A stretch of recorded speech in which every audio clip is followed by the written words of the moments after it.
I'm going to direct this at the chosen audience. How's your day doing? And I'm going to label this video called Bad Company Corrupts Good Character. If you listening to like motivational videos, law of attraction type of videos, level up type of content, that type of content is good for you to apply in your personal life. Listen to motivational videos. It can kind of help you, give you that little extra pep when you want to go to the gym. When you have that gift like that, you would be a fool and far removed if you take that type of talent and place it in the wrong environment. Here's the reason why. Um, I'm going to be analogous here. If you take a talented child that's intelligent, you could see this like if it's naturally in them. You can take a young child, a young male, if he has a talent where he's intelligent, if nobody cultivates that talent, if he gets into the wrong environment, that talent can be perverted to a point where instead of that child excelling in school, that child could excel in crime because the wrong environment can pervert your good qualities. I knew of a guy. Um, he was an electrical engineer, very talented. He had been doing the job for like 20 years, and he had a master's degree in electrical engineering, and he taught part time at a community college. A new company came in, decided that they wanted to do some type of constructive termination on him to get him to quit. And the guy was determined to stay there because he said, hey, I've been working here for 20 some years. The guy decided to stay there. He decided to put his head down just to focus on his work. But the company that came in, they were taught these type of tactics, similar to what um, Nexium type of coats do, and in conjunction with some cognitive reframing tools that that a therapist would use that does cognitive behavioral therapy, or they'll do extinction, or are doing type of collapsing of anchors, if you will. You had a guy who had been doing this job for 20 some years.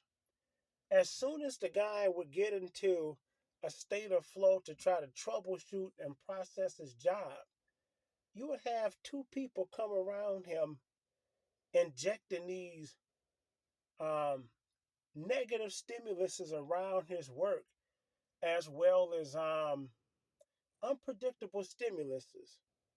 Over time, that this had went along, it had went up when it had happened for like 4 months. As soon as the guy would begin looking at blueprints on his computer, somebody will come knock on his door as loud as they can. And over time, he had noticed that these distractions that were carefully timed around him beginning his work, it got to a point where he couldn't remember how to do his job. That the guy had developed ADHD because of these stimuluses that was purposely placed around his job and his skill.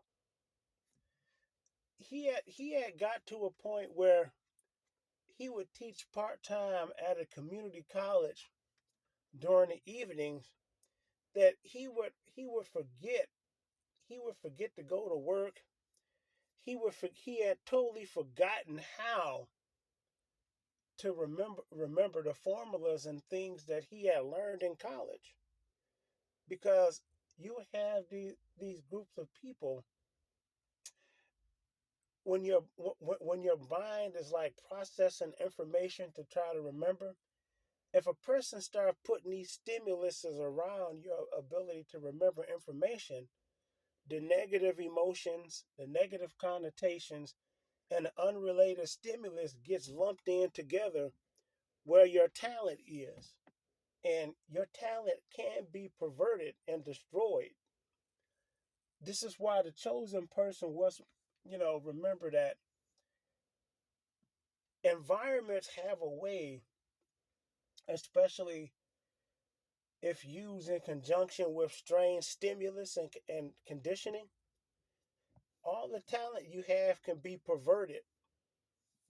And don't think for a minute that the environment doesn't have a way of changing the way your brain fires.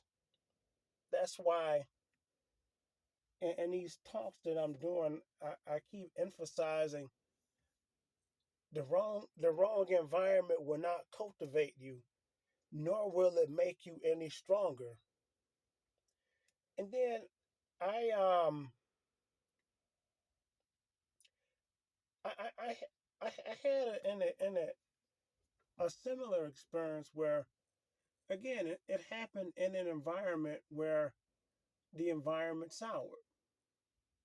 I've been on a job and the organization was pivoting in a way that if I sat back and think about it, when I realized the environment was pivoting and changing, I realize now that you don't ignore that when you see it, that you have to make plans to either get out of that environment or to move on. So it was this thing where it's a type of mirroring, mimicking, and mocking that when I began seeing this pattern, it immediately made me feel uncomfortable. And I guess that was my body ringing an alarm like, you got a strange stimulus here. This isn't right. I ignored the sign. So this had went on for like months at a time where suppose if I pick up a tool to fix a machine, right? I would immediately get um, two or three other people walk past, pick up the same tool. They'll walk past me and just drop it on the floor. Seem simple enough. Till one day, I would pick up a tool to fix a machine, and instinctively my hand just dropped the tool on the ground. You know, then I had noticed after a while that whenever it was time to like troubleshoot to repair, that instead of being able to like focus on the task, I would start having all these type of reactions in the body to a point where it it created these type of barriers to concentrating and to be able to focus on your job. It got to a point where when I would begin to do a simple task, I would have one guy would flash a light in my face and another guy would blow in my ear at the same time, right? Then it got to a point that being exposed to this type of stimulus over time, that as soon as I began to focus, I would get a ringing in my ear and my eye would do a weird twitch.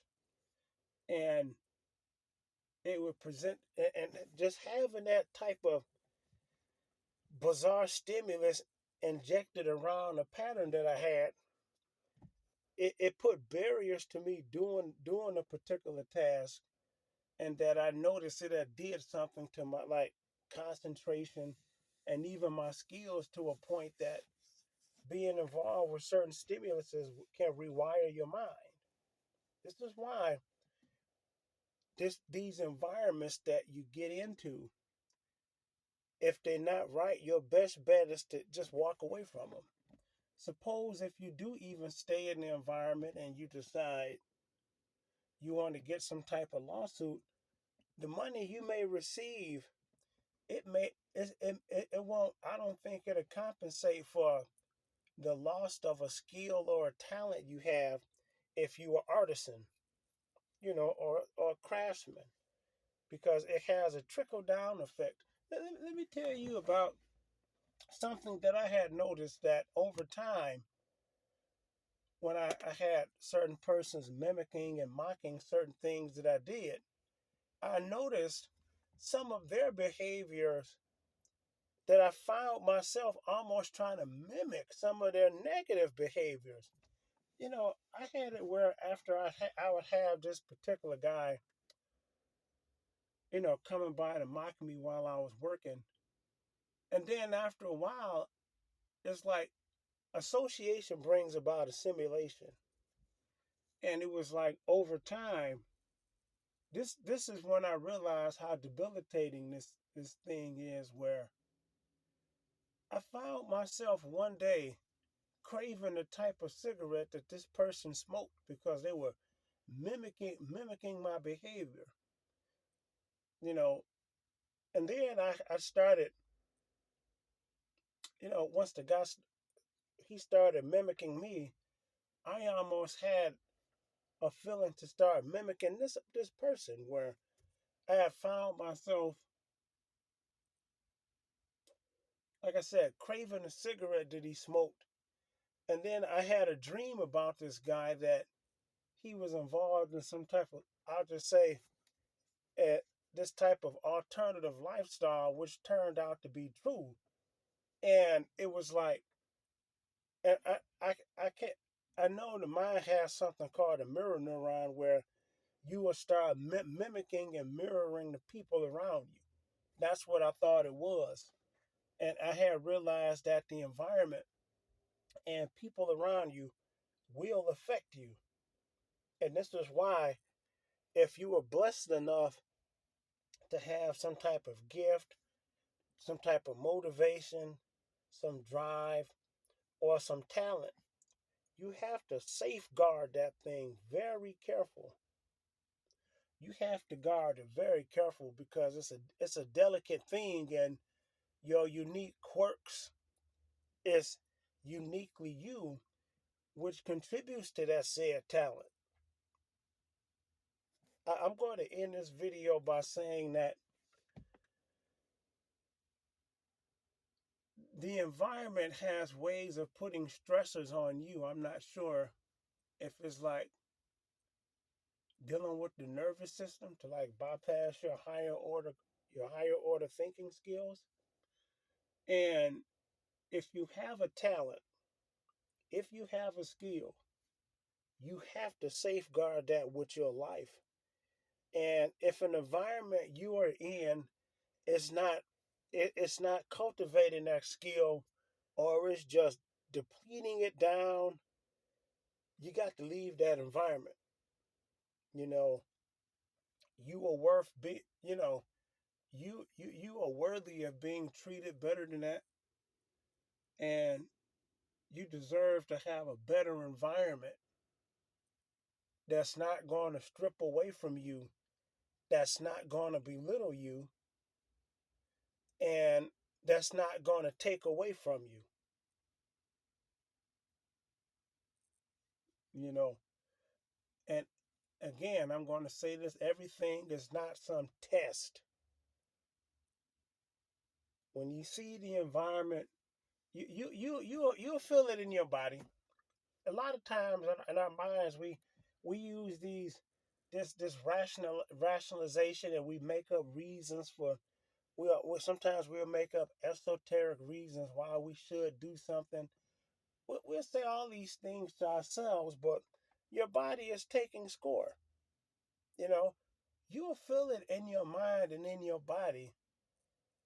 And a lot of times that'll be your subconscious mind giving you a warning, like, hey, listen, this this ain't right. what I observed is being in those type of environments that send mixed messages, it ultimately reframes the way that you think. And the persons who are trying to do the reframing, the mind will learn those patterns. It had got to a point where being around the wrong environment, I started to feel myself thinking a different set of thoughts and almost trying to mimic the behaviors of the people I saw around me. And the environment, and if you be around the wrong persons, ultimately that environment won't change, but you will ultimately get perverted if you don't get away from that bad company. Real talk.